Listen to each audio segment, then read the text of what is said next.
who's a writer of history, but known for his Plain Tales from the Raja. What I remember, of course, is splendid book, reading that, and of course his work on Ashoka or Phoebe is so well known, right up to the contemporary, still writing book, Coromandel, on personal history of South India. So we have these historians who are serious academic historians, but also who want to bring their work into the public domain. So I'm looking forward to a lively debate. Zareer, if I can ask you on stage with the others to begin this afternoon's debate. I'll leave it in your capable hands, but all I'll do is keep an eye on the clock. Thank you.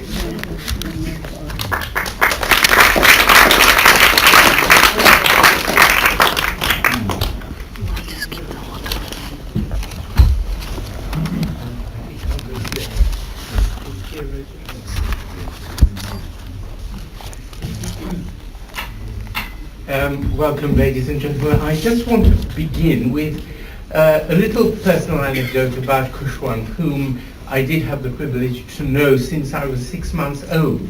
Because when I was 6 months old, I came to London with my parents, and we were on our way to Brazil, where my father was going as ambassador, and we stayed with Krishna Menon, who was the High Commissioner in London, and we met Khushwant, so that goes back a long way. He was also, like a family member, he was very close to, the whole family, but particularly to two rather beautiful women in it, my mother and my Aunt Mara, my father's sister. And there was always a bit of rivalry and friction between them. And Khushwant thrived on this, and he used to be a friend and confidant to both of them, and he thoroughly enjoyed giving each of them gossip about the other. They both loved him, and he somehow managed to sustain those relationships. Now, as someone said, Khushwant was an Anglophile. I think he would have been delighted by the subject we're discussing now, which is the enormous contribution of British Orientalists to the rediscovery of India's classical heritage. Now, I think it's very important that we have this discussion because a whole generation has been brought up on Edward Said's very unhistorical prejudices against Orientalists. Edward Said knew next to nothing about India, and he had no idea about the amount of work and the amount of cultural curiosity and commitment that British Orientalists and explorers had to exploring and discovering Indian culture. And I think it's very important to say that without them, we would not have known 1/10 of what we currently know about our own classical heritage. The so-called colonial gaze, which Said and his followers love to talk about, one of these politically correct buzzwords, dismisses as colonial appropriation the wonderful paintings and engravings which artists like Daniel and William Hodges produced of Indian sites, Indian ruins, Indian monuments, much before Indians were interested in them, and much before Britain was interested in having an empire. So there was no question of this being in any way part of an imperial enterprise.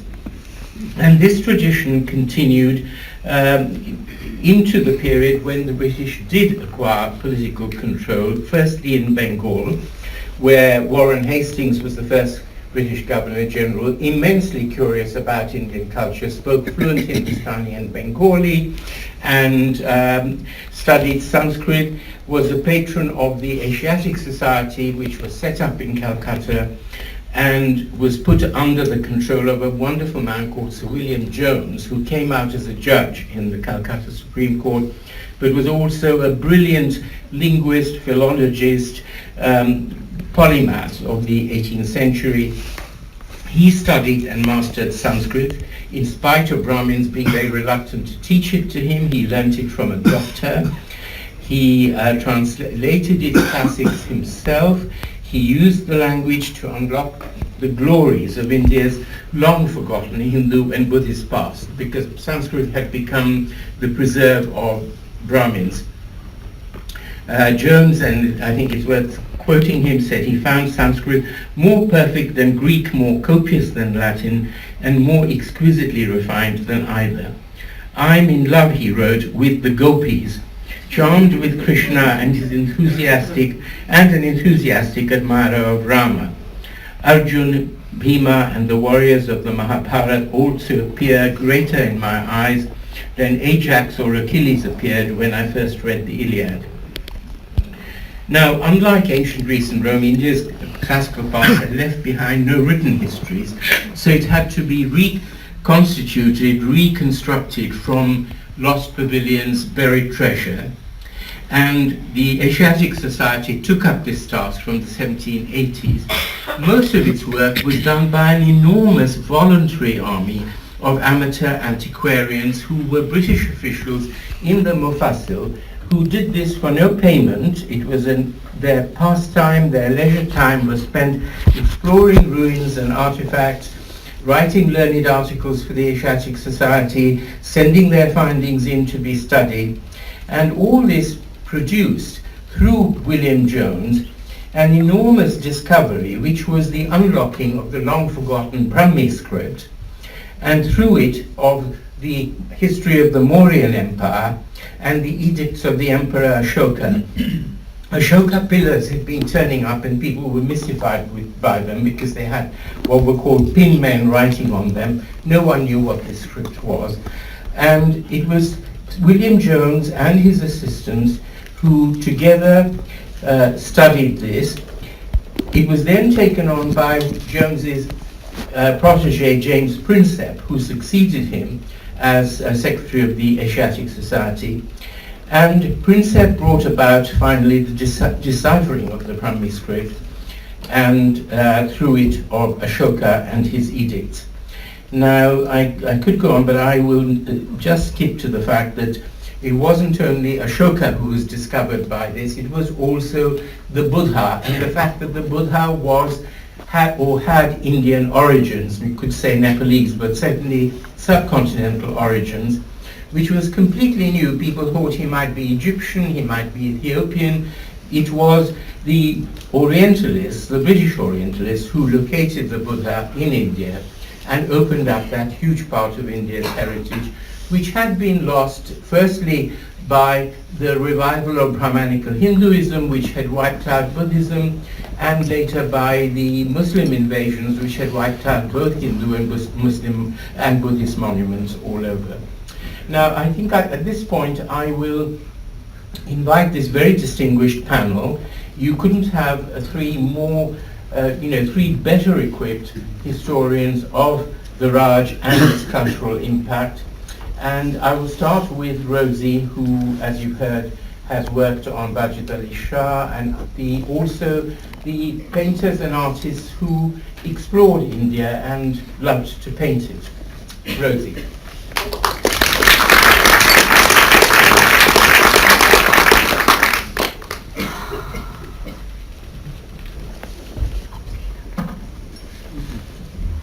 I sense the tide is beginning to turn, and as Dr. Kim Wagner wrote recently in his new book, the anti-colonial trope is actually as boring as the nostalgic jingoistic trope. And I do hope that the pendulum, if I can mix my metaphors, is going to swing back to a more balanced view of Britain's contribution to India. And I wanted to start with something that doesn't perhaps look very much as though it's going to be pertinent to my subject, but it is a group of men, 2 Frenchmen, 1 English, 1 German, and 2 Indian, who were gathered together in Lucknow, one of my favourite cities, in 1786. These are men of the Enlightenment. Certainly Claude Martin, on the right-hand side, was an Enlightenment thinker. He was joined by his friend Antoine Pollier, who collected not only Mughal manuscripts, but drawings of ancient Hindu monuments that he had commissioned and made. Now, the interest in India's ancient past would not have happened, I believe, if it hadn't been for the revolution of the Enlightenment in Europe, which began at the beginning of the 18th century, some say even earlier, in 17th century Britain. But the Enlightenment meant that minds started to be freed from religious ideas, the thought that God was always there, looking down on you, censoring you, and it gave them the chance to start exploring new countries and new ideas and to look at them with a more open mind. So I would say that the rediscovery of India's ancient past couldn't have happened without the European Enlightenment. And if we take, for example, just a couple of sentences by a 17th century traveller, the French traveller, Jean-Baptiste Tavernier, obviously a pre-Enlightenment figure. He travels around India and he's talking about what he sees. He's mainly interested in diamonds, so a lot of his book is about diamonds and precious stones. But he does visit places like Mathura, Juggernaut, and Benares. And he is so dismissive, it's just unbelievable. Every sentence he's talking about the idolaters, the Hindus. He has nothing good to say about them. He has nothing interesting to say about their temples. I mean, to go to Mathura in the mid-17th century must have been an amazing experience. All he can talk about is how the stones are piled on top of each other. And he calls the Hindus Gentiles or idolatrous Indians.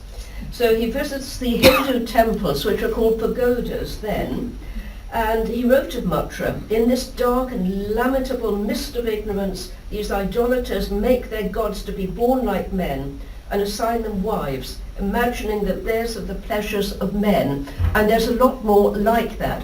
But what really changes is the idea that men's minds become open towards the new things they see, and the Englishmen and the Europeans, particularly the French to some extent, who are in 18th century India, are looking at it with open eyes, with better eyes. So as I say, it couldn't have happened had it not happened for the intellectual revolution in Europe at the time.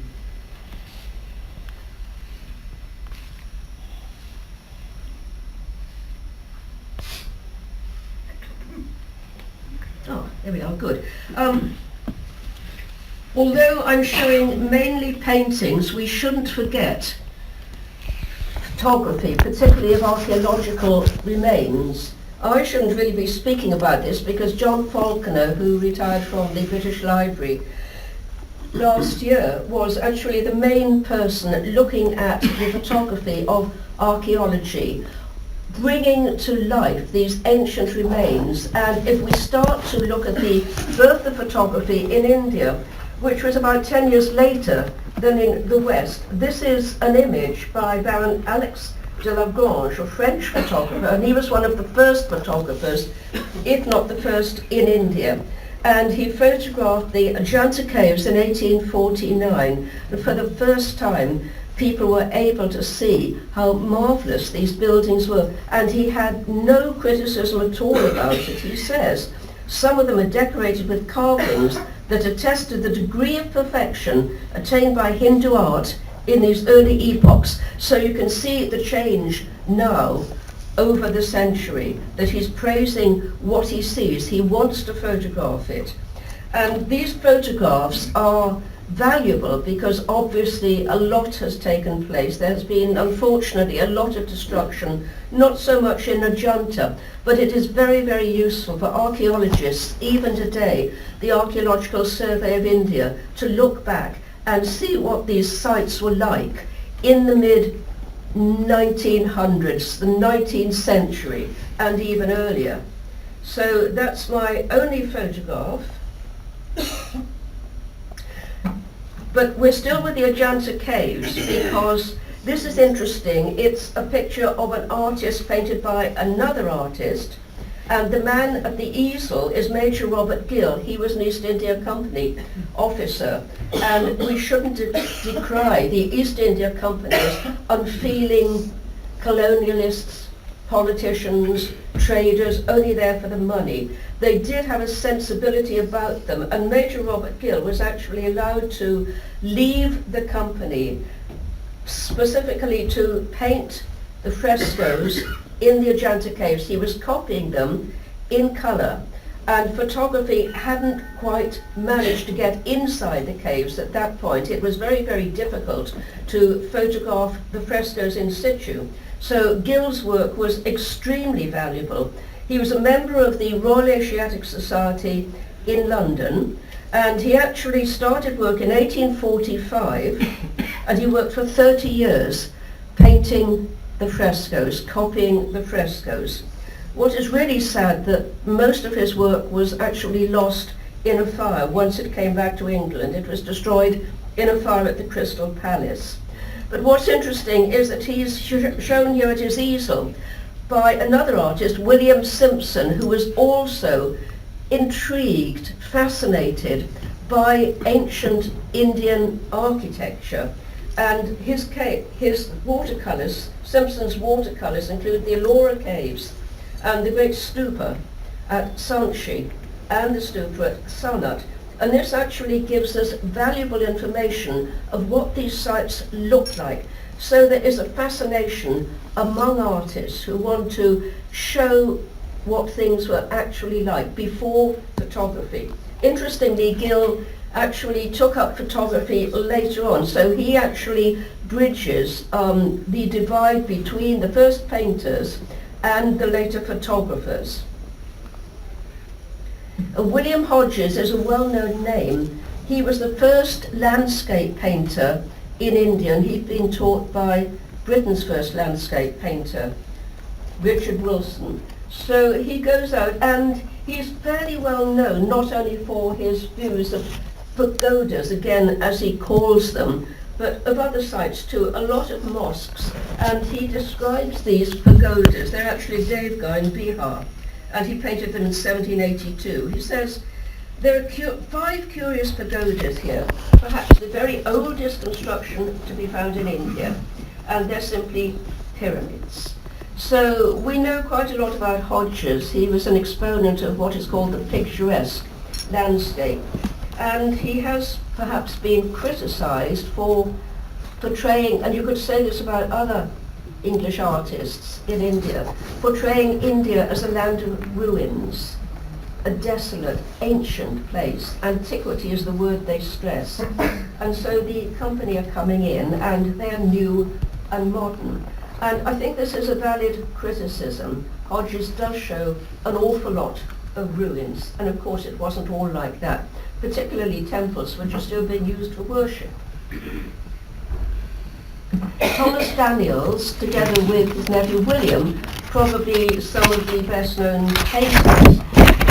This is a composite piece, it's a fantasy piece. You don't actually get temples like this in conjunction with mosques and maqbaras. But nevertheless, he wanted to give an impression of the richness of Indians' architecture and archaeological remains.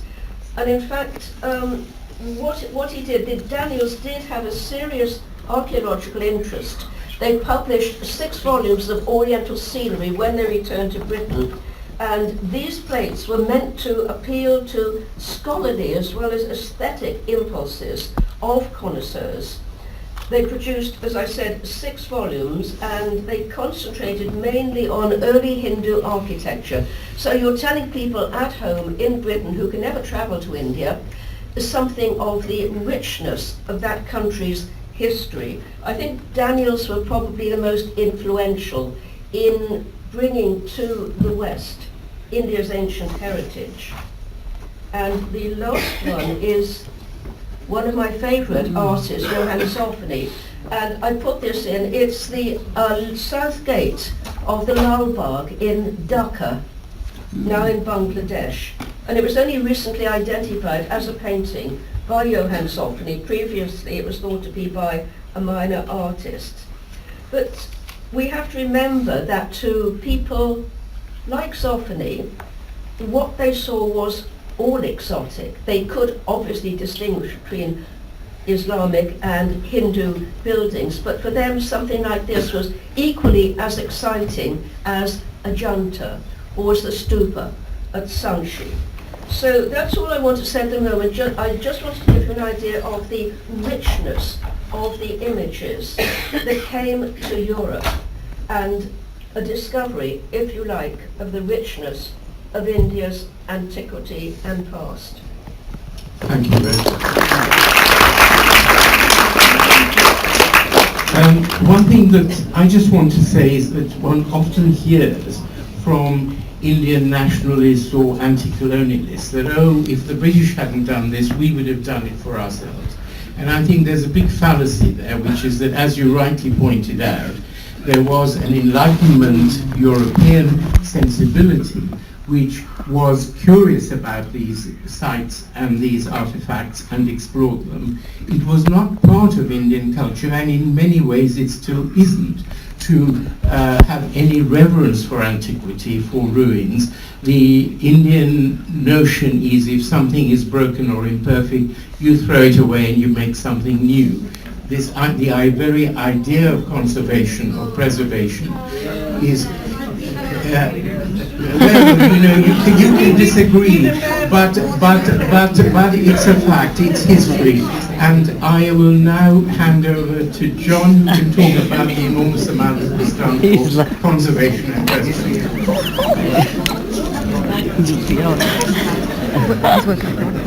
Thank you, Zareer.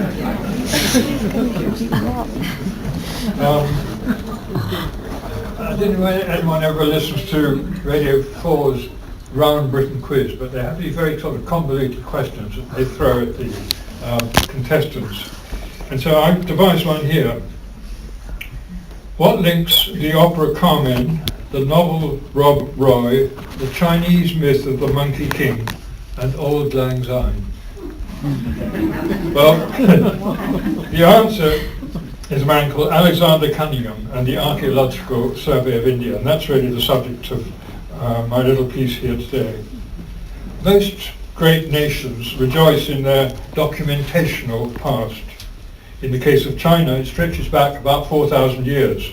Writing and preserving such records was a Chinese obsession. But it was never so in India. Before the Muslim invasions, Indian historical documentation was scarce, and very little of what there was has survived. Instead of chronicles and records, the history of pre-modern India had to be pieced together from the chance testimony of long-buried coins and from inscriptions etched in the slabs of weather-worn rock and stone. In effect, the National Archives of India are not that big red building in Jampath in Delhi, but the very geology of the country. Inscribed rocks and metals tell of India's ancient empires. Archaeological and architectural context helps to date these empires, and frescoes and sculptural reliefs serve to populate them. To the painstaking exploration not of documents, but of monuments, artifacts, inscriptions and excavations, we owe almost everything we know of what India once was. Some of the most important discoveries, like that of the Harappan civilization, were not made until the 20th century. It should therefore come as no great surprise that 100 years earlier, as Zareer was saying, nothing whatsoever was known about another great Indian civilization that we now take for granted, namely that steeped in Buddhism. In the 19th century there were no practicing Indian Buddhists, and there hadn't been for 500 years. No one could explain the great stupas that dotted the Indian landscape. Statues depicting the Buddha were presumed to represent Lord Shiva or some other Hindu deity. It was not even certain that Buddhism, as revered in adjacent countries like Tibet, Sri Lanka, Burma, was a historical figure. Many supposed him a supernatural deity or one of Lord Vishnu's divine manifestations. That India was in fact the cradle of pre-Islamic age's most active and universal religion was not even guessed at. All this changed in the first half of the 19th century as a result of an extraordinary sequence of discoveries and detections. In effect, these discoveries provoked a surge of interest not unlike the Renaissance in late medieval Europe. Nehru would draw on them to formulate an abiding sense of Indian nationalism, and post-partition India has made this distant past its own. It is no exaggeration to say that the breakthrough in Buddhist studies restored India's sense of historical distinction, authenticated its claims to a long classical antiquity, and gave birth to the study of this past, not least through the agency of the Archaeological Survey of India. In fact, the survey in its early years was effectively validated by these Buddhist discoveries and itself became deeply involved in the rewriting of Indian history. Zareer has reminded us of the outlines of the story insofar as in its early days of William Jones and so on, and James Prinsep. But there are just two things that particularly intrigue me that I'd like to talk about. One is the status of archaeology in British India as compared to that in Europe at the same time. And second, the extraordinary career of Alexander Cunningham, the founding father and first Director General of the ASI. I'd like to say a little bit about both of them. In the early 19th century, archaeology was not as we now know it. The dictionary defined archaeology simply as the study of the archaic. Excavation, whether in Egypt or Greece, was largely for the purposes of extraction, for unearthing and appropriating historical evidence. The sites themselves were more often pillaged than protected. A responsibility for conservation was barely acknowledged, and restoration was out of the question. In fact, those field workers who took a particular interest in ancient sites and collected ancient artifacts were not usually known as archaeologists, but as antiquarians. Antiquarians were not necessarily amateurs, though they were a far cry from what we understand by professional archaeologists today. In Europe, two literary giants who were connoisseurs of the Romantic led the way, Walter Scott and Prosper Mérimée. Both would be instrumental in the founding of the Archaeological Survey of India. Prosper Mérimée directed a survey of historical monuments in France that was the first of its kind anywhere in the world, and which provided the inspiration for Cunningham's survey in India. And Sir Walter Scott was the Cunningham family's mentor and patron. He encouraged the Ayrshire poet Alan Cunningham to edit the works of Robert Burns, and he obtained cadetships in the East India Company for no less than 3 of Alan Cunningham's boys. The eldest was Joseph Davy Cunningham, who is best known, remembered now, as the historian of the Sikhs. And the second son was Alexander Cunningham, the founder of the Archaeological Survey of India. In India too, antiquarians led the way. Of the pioneers directly involved in the rehabilitation of Buddhism, none came prepared for the task. Francis Buchanan, a doctor and naturalist, James Prinsep was a metallurgist, and Brian Hodgson, eccentric recluse. Few of them understood Sanskrit or any of the other languages used in ancient India. And their discoveries, Mackenzie's of the Amaravati Stupa in Andhra, Buchanan's of the crucial site of Bodh Gaya in Bihar, and Hodgson's of Buddhist texts in Nepal, bore fruit only because of the enthusiastic support and the painstaking deciphering undertaken by James Prinsep as Secretary of the Asiatic Society. In 1834, the 20-year-old young Alexander Cunningham, another military engineer, joined this select band of pioneers and on his own initiative undertook the first excavation of the great Dhamek stupa at Sarnath near Varanasi. Here, and at a host of other sites over the next 50 years, Cunningham's work would later attract much criticism. But the point I want to make is that at the time, archaeology was itself in its infancy. Cunningham and his peers knew next to nothing about stratigraphy and barely understood the importance of conservation. They saw their task as historical reconstruction and sought out those objects, especially inscriptions, that might provide clues to the chronology and extent of ancient empires and civilizations. India's heritage often suffered in the process, but as one authority puts it, even in respect of the early years of the ASI, India's record in protecting and preserving its monuments stands comparison with any country in the world. Only Mérimée's France took its heritage more seriously. In Britain, an Ancient Monuments Protection Act would not be passed, and a Royal Commission on Ancient and Historical Monuments would not be set up until the 1880s. So this was 2 decades after the founding of the Archaeological Survey of India and the passing of similar legislation in India. India was thus ahead of the field, way ahead of China and the rest of Asia, and would long remain so. As for the great sites and monuments first brought to the world's attention by Princeps informants and then explored and described by Cunningham as head of the ASI. One might mention the Ashoka pillars and rock inscriptions, the Sarnath Stupa and the lion capital and chakra that were adopted as India's national emblems, the Sanchi Stupa, whose inscriptions enable Princeps to decipher the Brahmi script, Taxila, the vast site now in Pakistan that would occupy the attentions of the ASI for decades, the Bahut Stupa in Madhya Pradesh, whose railings are now the glory of the Indian Museum in Calcutta, the great temple at Bodh Gaya, where the Buddha achieved enlightenment, and to which Cunningham returned time and time again during his archaeological rambles.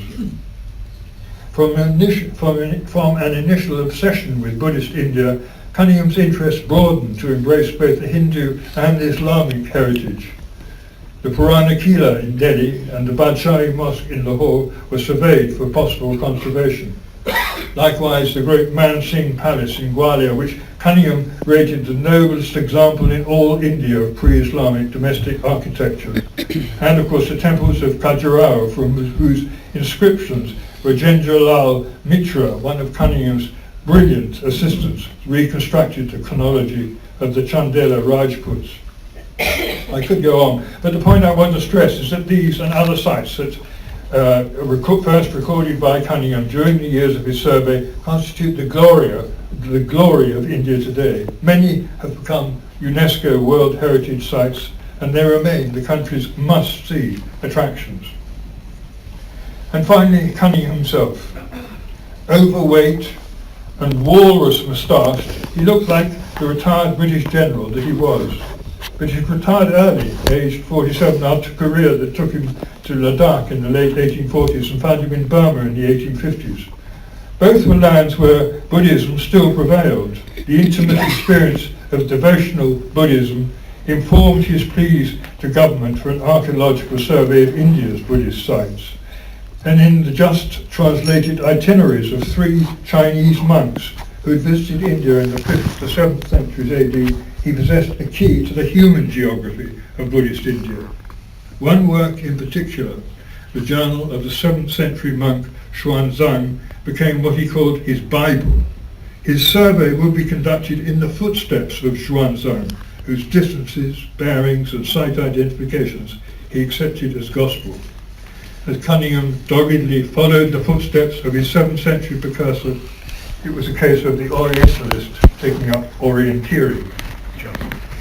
He had retired from the army when his pleas for a survey had finally been accepted in 1861. The date is significant. 1861, the decision by the Viceroy, Lord Canning. I'm going to have to ask you to wrap up because yes, okay. we get Charles in and then some. Yes, sorry. As soon as the survey was approved, he adopted Prosper Merrimer's practice of making annual tours to different parts of the country. First of all to Bihar, then UP, Punjab, Rajasthan and so on. His 50th birthday came and went, then his 60th, then his 70th. Well before the survey was institutionalized as a government department, Cunningham himself had become an institution. Eventually in 1884, after 25 years in the field, a fall from his elephant brought his career to an end. The survey continued briefly under a man called James Burgess, but then it was considered that it had completed the listing, the surveying of India's monuments, and its task of looking after them, protecting them and so on, was passed to the provincial governments, i.e. Bombay, in Madras and in Calcutta. And it wasn't until 1899 when Lord Curzon became Viceroy that the survey was reconstituted. Curzon considered India's monuments the greatest galaxy of monuments in the world, and he required additional funding to set up a major institution which is still going to this day. But the honour of discovering this great galaxy of monuments and making people aware that India did indeed possess a heritage comparable with those of Greece or Rome belongs to Cunningham.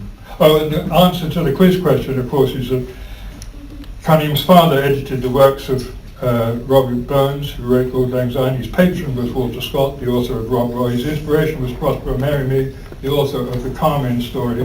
and his Bible was the account of Khushwant Singh's travels in 7th century India. It inspired China's, what's still China's best loved fantasy, The Monkey or The Monkey King. Thank you. Thank you. Rachel, can I just ask you how much time we have? Only till 10 past because we started at 10 past. Right, so we've got 20 minutes, so I'm sure, Charles, you'll be very brief, because then I want to open it up to the... Yes, Zareer is going to promise to stop me after 7 minutes exactly. Well, I will do that. An old fellow. Zareer, we want to hear them, not the questioners. Well, I've been told we should have questions from the floor as well. So This is a democracy. We live in a democracy now. okay, We have please let him carry on and don't waste more time. I think I like to talk really, ramble I think is the word, about cross-infection. I think this is really what Orientalism has been all about and what it's actually contributed. I mean, yes, it is wonderful, but, and I'm delighted to hear Rosie and John talk about some of the, what you might call the highlights of the Orientalist impact. But I really want to talk about this, how it goes both ways. I think all of the people of my generation were all conflicted. In 1978, I was actually attached to the South Asian History Department at SOAS, and that was the year that Edward Said's Orientalism came out, and there was agonizing in the History Department as to whether, and Professor Ballhatchet, my boss, was saying, do you think all of us Europeans should resign? Perhaps only Indians can teach about Indian art and Indian history and so on. And indeed, the very title of the institution was questioned, and the students got very agitated about it. And then, fortunately, the great sort of student rebellion started, and the students went off to riot in France and so on instead. So we were kind of saved then. But that agonizing continued for me, because ever since the 60s, myself and my wife Lizzie have been traveling all over India on buses, on carrier lorries sitting on the front, and traveling around and wallowing in the delights of Indian culture and civilization, and particularly the past. And as I say, conflicted, because my earliest memories of my father as a political officer delivering justice on the veranda, out of hours, sitting there listening to petitions and so on. So I saw the British Raj as something really rather wonderful, and I had to go through a very difficult process of re-education to realize that imperialism is essentially exploitative. But thank God there is this one, what I might call saving grace, which is the Orientalist institutions. I'm going to just show, if I may, 3 pictures. I'm not quite sure this is going to work. Someone's going to show me what I press. Let me see if I press this, what happens. It's the right hand. No, it's the wrong one. It's the right-hand side. Yes. So Rosie knows all about this. I'm actually technically incompetent. Oh, coming up, I think. I think I've screwed it up, haven't I? Never mind, it doesn't really matter. Keep going. I think one of the things I want to talk about is this word enlightened that we use. It actually really begins in Germany. After William Jones had started translating these hitherto unknown, this massive library of literature that was suddenly revealed to the world, but which had been confined to one tiny elite within India. I mean, people like the Germans, for instance, were absolutely thrilled by this. Schiller writing about this new philosophy emerging, and you get a whole tradition of Germanic scholarship, right from Max Müller right to my dear friend Harry Falk, who's the great Ashokan expert of our own times. I mean, I'm talking, not exaggerating when I say, over 100 German scholars have been involved in Sanskrit and Pali and so on. And you can't call them imperialist in sense they have no ambitions in India. And that to me is the greatest argument against Edward Said, never mind his misquotations. And I think of William Jones, it's not so much the idea of enlightenment. Aufklärung is the word that Immanuel Kant came up with.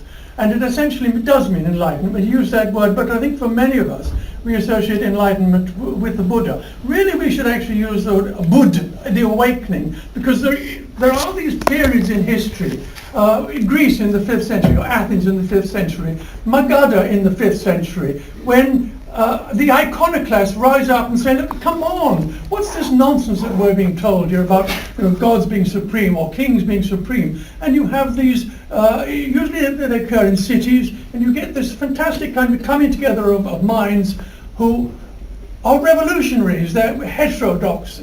They challenge the orthodoxy.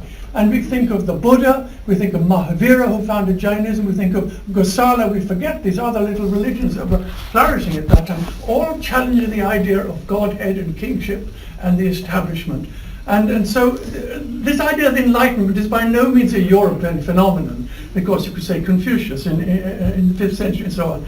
So that's the first point I want to say. It's not so much enlightenment, it is actually about giving power to people and using reason. And I think this is something that's very precious that comes into India at this time. And when we think about Indian culture, I'm going to be a little bit critical if you don't mind me saying so, we have this amazing institution of the Brahmins. And I've called them the greatest clothes shop in history. I mean, here is this phenomenon. I can think of Gandhi saying, the caste was the greatest. Caste is what held Hinduism together, and it was the Brahmins who were the great thinkers and creators of India, and they, of course, as in a sense, controlled thought. And it is that process that the Enlightenment, in the form of the Orientalists, break down. And if I can get back, I'd like to talk about three of my heroes. Now, the other thing, some of these characters who call themselves Orientalists or archaeologists, they're deeply unpleasant men, and some of them, like Coldbrook, and particularly my villain is Ferguson. Now, Ferguson was, I think George would disagree with me here, George Michel, who's the great architect and has written about the great rock-cut temples of Western India and so on. Ferguson is the man who more or less brings to light and makes it known to the outside world. There are over 1,000 of these wonderful rock-cut temples, and he talks about it, but he's actually incredibly unpleasant to some of those Indian scholars who challenged him. One of my heroes is P.C. Mukherjee, for instance, a Bengali who dared to actually challenge Ferguson's ideas. I mean, it's Mukherjee that we owe. He's the man who actually discovers not the birthplace, but the capital city of the Buddha just inside Nepal, but it doesn't really matter. So my particular hero that I want to talk about, and I wish we could find a picture of it, because it's an absolute.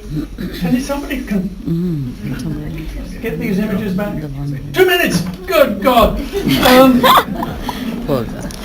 Can somebody who's good at this get this back? I want to show one particular which nobody's going to. What happens right here? Nothing happens. Is anybody good at? John and I think also exactly. Rosie has.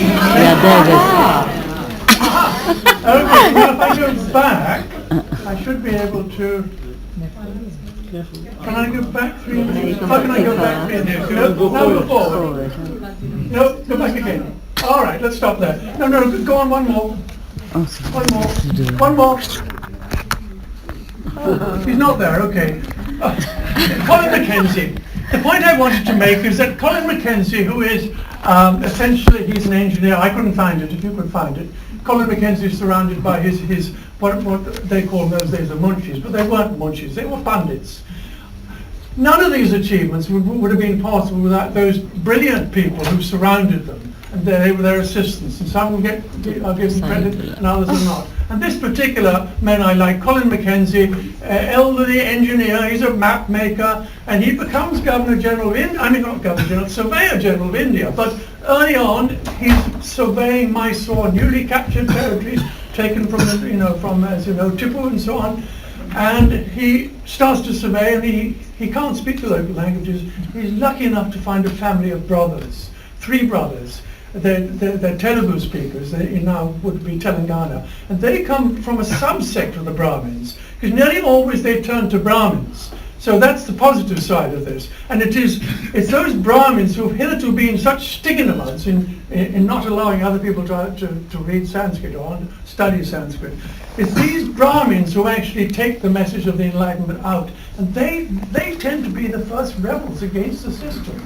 And I'm very impressed. I wish I could find these 3 brothers.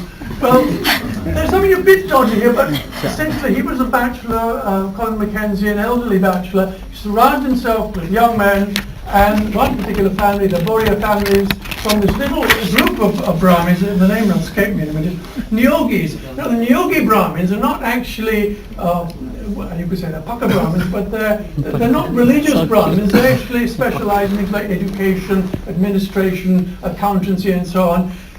But he happens to find this extremely talented young man, and that he brings in his brothers, and it's these young men who actually don't just help him acquire all this information. He builds up the biggest collection of manuscripts and statues. Now, statuary, I've heard people say these are nicked. If you look at some of the places, and I've been following up particularly some of the places, and you can see that they were generally ruinations, particularly Mackenzie. Now, I've got to stop here, I think, but I would like to have gone on to Houghton Hodgson. Is a very good example of what happens. Brian Houghton Hodgson goes to Nepal in 1820, and he's all he's interested in is shooting things. That's very British, incidentally. All he really wants to do is shikar. But he's bored out of his mind, and one day a Newar Pandit comes to his door.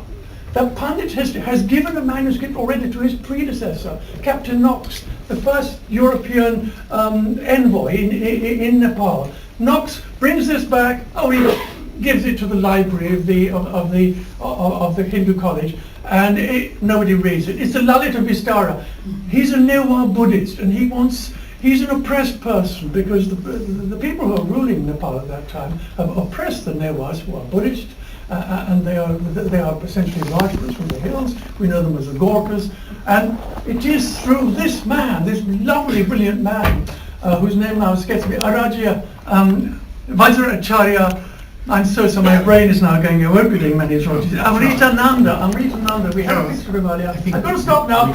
All I'm saying is that my last message here is that it is this crossbreeding of ideas that no Orientalists couldn't have done it without these Brits, without the local talent, and vice versa. Those local talent then went on and brought in new ideas. All those ideas that actually break down the doors of orthodoxy. And that's enough. Thank you very much.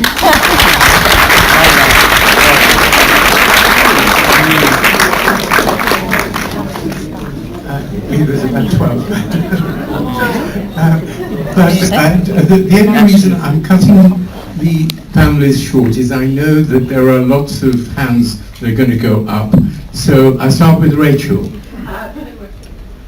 One of the great achievements of the British Orientalists was writing grammars of the Indian languages. This week I was in a meeting in the Princeton University in London and was told it was colonialists who come to London to learn Indian language. I wondered what the panel thought about that. Who'd like to go on that? Was it colonialists to come to London to learn an Indian language? Who'd like to go on that? Well, I think perhaps first of all emphasise that India has a long tradition of grammarians and philologists, and languages, unlike, I would contend, ancient monuments and so on, there's always been a tremendous interest in language, and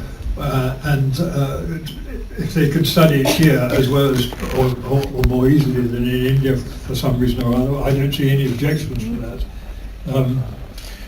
Okay. Think of the Bhandarkar Institute and so on. There are fantastic places all over India now to learn Sanskrit.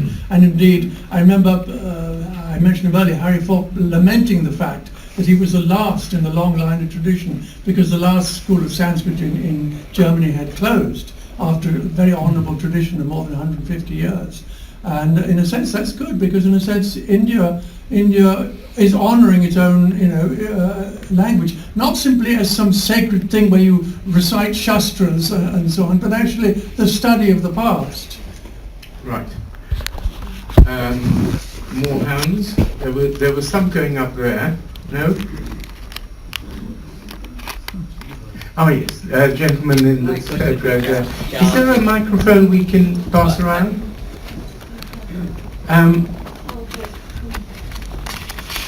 Good strong voice, okay, carry on. Well, My question to Charles is, and you've written lots about Indian history. Coming back to 300 BC, you mentioned about Buddha, and the first university in Texela was established there, which is now in Pakistan. You haven't got much to say about that first university in the world in your history lessons you've been giving us. We have this loaded word university, but you're right. When I think of Chanakya, Kaudilya, he's the guy who writes the Arthashastra. I mean, this is the first economic. We talk about Machiavelli, and people have said, "Oh, Chanakya, is the Indian Machiavelli." No. Machiavelli is the Italian Chanakya. I mean, here is 300 BC, writing an account on political economy. And there's no doubt that he almost certainly is the man who teaches Chandragupta, his pupil. And Chandragupta, he teaches all the wiles of he does exactly what Machiavelli would have asked him. He not only betrays his first masters, the Persians, he betrays his second master, which is Alexander the Great, and then finally he sets out on his own to conquer India. I mean, it's a fantastic example of political expediency. But dare we call it a university, or is it possibly a very few, as in, Aristotle, for instance. Aristotle was the great teacher of Alexander the Great, but it was a very few sons of nobles who he actually taught. And I don't think you would call that a university. And I think that's what Takshila actually was for perhaps 500 years. It's one of the oldest civilizations we have. Right, sorry, did you want to ask a question? No, I'm just agreeing what this gentleman is saying. Okay. Any more questions? Comments? I've got a question for Rosie. Yeah. Why in those, you show some Daniel's pictures and some William Hodges and so on, why are there so few people in this? It's obsession with the picturesque, and they didn't include people, or did they exclude people? To some extent, but I actually chose pictures of landscapes and pagodas, as they called them, and that big gateway. I mean, Zoffany was actually better known for his conversation pieces. It's quite unusual to find Zoffany painting just landscapes, and it is to do with the picturesque, which was where you were supposed to have sort of irregular shapes in the background, and then your pagodas or mosques or tombs, and then little figures at the foreground, just to give you an idea of perspective. But it was more what I chose than what they painted. Yes, there was, of course, the very famous Zoffany painting which hangs in the Tate of Colonel Morden's cockfight, which is full of Indian characters. I mean, there are pictures with a lot of Indians in it, but also there are an awful lot of, particularly Daniels and Hodges, where there are almost no people at all. It's just foliage and... but I think, as Rosie said, there was a kind of fascination with the picturesque. There was also the romantic fascination with ruins. And this was, a lot of Greek and Roman classical ruins were painted without people. They were, the structures were painted. So I think, presumably, it was part of that sort of culture. Dare I add a rider to what you were saying? I mean, I get your point. I do think we have to remember knowledge is power, and what you learn at university is power. And just as universities in this country said, oh, if you're a Jew, you can't study here, you're Roman Catholic, you can't study here, this sort of restriction. And again, it's the same in India. Now, let's remember, who were the great knowledge holders? The Brahmins. And there is this very business of, it's an esoteric language, it's a sacred language, these are sacred texts, we will not pass them on to other people. We will pass them on by one-to-one guruship and so on. And so there is this sense of privilege. The example I was going to show you is Nambudiri Brahmins. In the 15th century, were 2.5 centuries ahead of Europe in astronomy and arithmetic. They invented they worked out logarithms. Now what did they do? They kept it to themselves. And it wasn't until a Brit comes along 250 years later, 350 years later, Charles Wish, and actually finds these manuscripts where the Brahmins which have kept to themselves. What is the use of that knowledge if you keep it to yourselves? And it's Wish who publishes that and makes it accessible. I just want to bring, there are several hands going up, so, and we only have another 2 minutes. Yeah, so I'm going to go to the lady at the back there, who's had her hand up for a while. Yeah, go ahead. You have to speak up. As a student who has just started reading Orientalism, I know there is kind of a big backlash against some of the ideas that are proposed. What do you in general have to say about those ideas proposed by Said? By Said? Yeah. Well, I kicked off by saying that I thought Said was completely unhistorical and knew very little about India. And I think, I think that the debate which is about empire is really missing the point. They think that Orientalism was about imperial annexation or the colonial days. There's another hand up there. Go ahead. I think that's the nationalist lobby. Go ahead.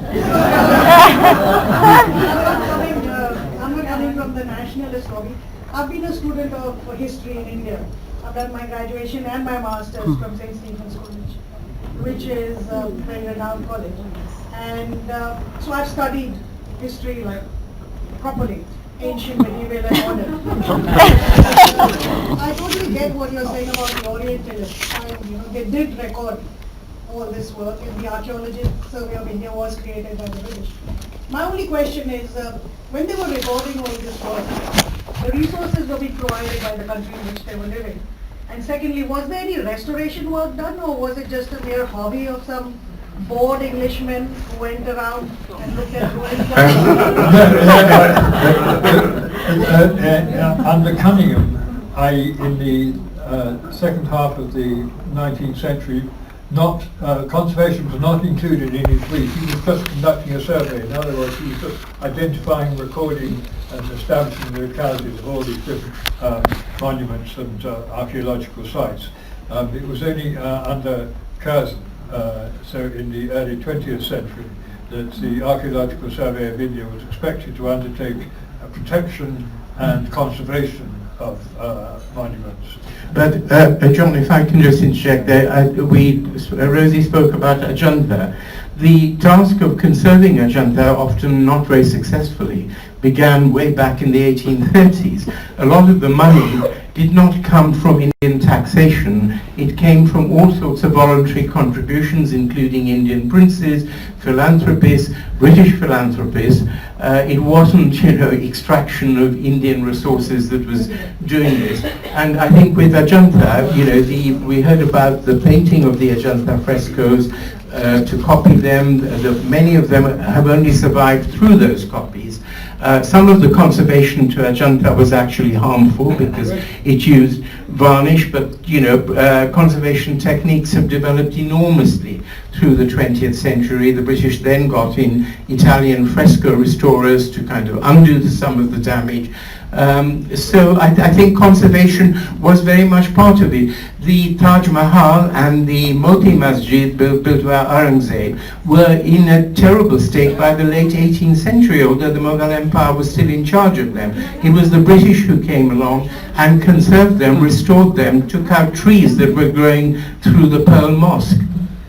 By the way, Taj Mahal was made by Shah Jahan. Yeah, we know that, but it was not conserved by the people who built it. 200 years later, it was in ruins.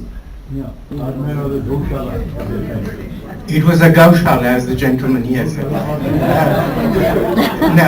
Yes, the gentleman, and then I think. Sorry, Rachel.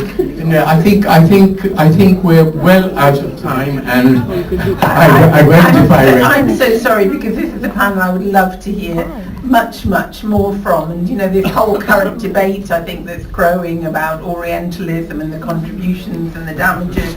It's one that's been going on in my institution, so has for a very long time, of course, and I think it's one that we should actually have a public debate, though I think we probably need some riot police on hand. They're very dignified. What I'm going to do is to ask people to carry on this debate over afterwards, because I do have two speakers that I want to give time to as well, but to thank our panelists for a really inspiring discussion, and we would love to have had you for an hour each. Maybe next time. Thank you very much. And by the way, most of the people were Scots, not English. Thank you.